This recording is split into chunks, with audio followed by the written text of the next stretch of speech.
সাদিক কায়েমের কথা বিশেষ করে বলবো, কারণ শিবির তো তোমাদের চোখের শুল, বাট সাদিক খান যেটা করে যাচ্ছে তোমরা বাকি অনেকেই সেটা করতে পারছো না। আমি সেটাই বলবো যে এই বিপ্লবীদের গায়ে যেন রাজ না লাগে, যত শত আততায়ী ঢুকেছে এদেরকে এখনই বের করে। ওরা জানে না ওরা কোথায় গুলি করেছে। ওরা মনে করেছিল যে একটা মাথায় গুলি করলে সবকিছু স্তব্ধ হয়ে যাবে, বাকিরা হয়তো ভয় পাবে, থেমে যাবে। কিন্তু তাদের এই চোখ রাঙানিকে আমরা আরো দৃঢ়ভাবে বলতে চাই যে না।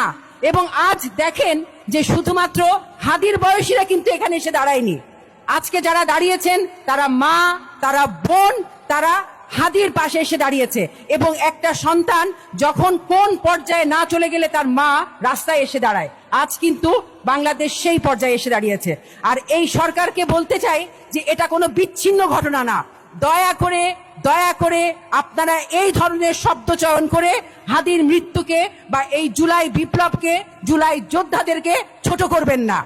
এটা কোনো বিচ্ছিন্ন ঘটনা নয়, এটা অত্যন্ত সুপরিকল্পিত এবং অত্যন্ত প্ল্যান করে এবং ঠান্ডা মাথায় পরিকল্পনা করে করা একটা হত্যাকাণ্ড। আপনি এটা বোঝার জন্য খুব যে রকেট সায়েন্স লাগে তা কিন্তু না।